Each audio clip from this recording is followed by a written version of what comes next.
effects. No, I will choose the color also. But when I'm in the effect of the black, I'll make the effect thicker. You see that? Yeah. And I'll put it on top of Emma. And I'll go to position and I'll drag this to the back. Emma. Okay. And then I'll do one more copy.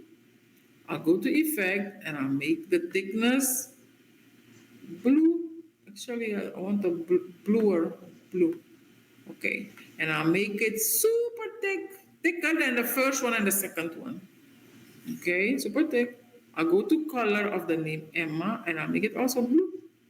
And I'll go to position again and I'll drag this blue to the back.